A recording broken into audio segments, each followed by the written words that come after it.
अऊज़ु बिल्लाहि मिनश शैतानिर लईनिर रजीम बिस्मिल्लाहिर रहमानिर रहीम। लिहाजा यहाँ से हज़रत इमाम जाफ़र सादिक़ अलैहिस्सलातु वस्सलाम से एक रिवायत को जो उन्होंने हज़रत सरवर अंबिया ख़ातमुल अंबिया मोहम्मद मुस्तफ़ा सल्लल्लाहु अलैहि वसल्लम से नकल फरमाई है, उसे यहाँ पर बयान करते हैं कि ये रिवायत कंजुल उम्माल में मौजूद है, काफ़ी में मौजूद है, जिल्द 1 है, सफ़ा नंबर 32 है, हदीस नंबर 2 के तहत है। और सबसे बड़ी बात कि ख़ुद मुल्ला अहमद नराकी ने इसे अपनी किताब में ज़िक्र किया है। यानी ऐसी रिवायात जैसे मसलन ये रिवायत है इन्नल उलमा वरसतुल अंबिया, के बेशक उलमा जो हैं वो अंबिया के वारिस हैं। इसके बारे में उलमा के दरमियान एक बहस है कि क्या ये रिवायत का हिस्सा है या रिवायत का हिस्सा नहीं है। बाज़ लोग इस चीज़ का इनकार करते हैं कि ये रिवायत नहीं है, लेकिन अगर हम इसे देखें तो ये नहायत ही गरांबहा शख्सियात से नकल होने वाले कलिमात हैं। जैसे मरहूम कुलैनी ने नकल किया, जैसे मुल्ला अहमद नराकी नकल कर रहे हैं, जैसे दीगर बुज़ुर्ग उलमा और असातीद ऐसी रिवायात को बयान करते हैं। तो बस इसका मतलब है कि उलमा अंबिया के वारिस हैं। अब उलमा अंबिया के वारिस हैं, जब ये बात सामने आ जाती है तो इससे एक बात ये ली जाती है कि उलमा से मुराद हज़रात आइम्मा मासूमीन अलैहिमुस्सलातु वस्सलाम है, जबकि सिर्फ आइम्मा मासूमीन अलैहिमुस्सलातु वस्सलाम इस हदीस का मिस्दाक नहीं है, वो मिस्दाक अतम हैं।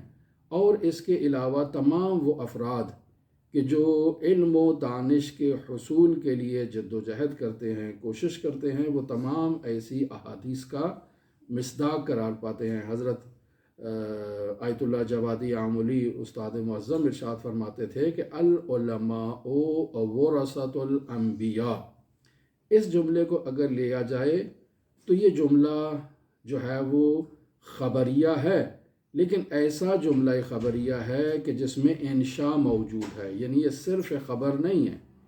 मसलन फरमाते हैं कि अल उलमा, ये मुब्तदा अगर हम इसे करार देते हैं और वरसतुल अंबिया को इसकी ख़बर करार देते हैं, मुज़ाफ़ इलैहि को, तो ये मुब्तदा और ख़बर मिलकर एक जुमला बनता है जो जुमला ख़बरिया है, यानी ख़बर दे रहा है कि उलमा अंबिया के वारिस हैं। लेकिन इससे मुराद ख़बर देना नहीं है, बल्कि उस्ताद फरमाते थे कि इससे मुराद जो है वो इंशा है। यानी ये कहना चाहते हैं कि अगर तुम में सलाहियत है, तुम मर्द हो, तो अंबिया के वारिस बन के दिखाओ। यानी इंसान 30 साल 40 साल 50 साल हौज़ाए इल्मिया में बैठा रहे और किताबों को पढ़ता रहे, तो इस किताबों को पढ़ने से वो अंबिया का वारिस नहीं हो सकता। इसे इल्मुद्दरासा कहते हैं, यानी दर्स पढ़ना, यानी किताबें पढ़ना। ये किताबें पढ़ने से अंबिया का जो है वो इर्स इंसान को नहीं मिलता है, बस इल्मुल विरासा की ज़रूरत है।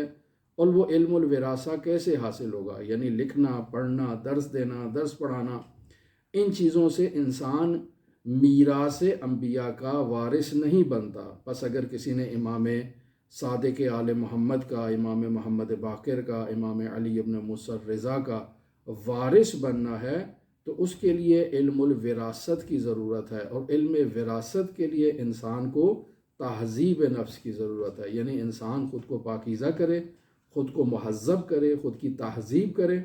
तो इस तहज़ीब नफ्स के नतीजे में इंसान जो है वो अंबिया का वारिस बन सकता है। बस इल्मुद्दरासा से ये विरासत नहीं मिलती, बल्कि ये विरासत जो है वो तहज़ीब नफ्स से हासिल होती है। इंसान पाकीज़गी और पाकदामनी को इख्तियार करे, जो इल्म अता हुआ है उस पर अमल करे, तहज्जुद गुजारी करे, राज़ो न्याज करे, कासाई गिदाई को अपने हाथ में लेते हुए हज़रात अहले बैत अलैहिमुस्सलातु वस्सलाम की बारगाह में जाए और वहाँ जाकर तवस्सुल करे, उन हस्तियों से यह तकाज़ा करे कि वो हस्तियाँ इस इंसान को अपना वारिस करार दें। बस हम लोग जो मुल्ला अहमद नराकी के इस दस्तरखान पर बैठे हैं और किताब शरीफ मेराज सआदा को सीख रहे हैं, हम सब के लिए भी ये ज़रूरी है कि हम तहज़ीब नफ्स इख्तियार करें, पाकदामनी पाकीज़गी इख्तियार करें, तहारत इख्तियार करें, अगर हम चाहते हैं अंबिया की विरासत तक पहुँचना।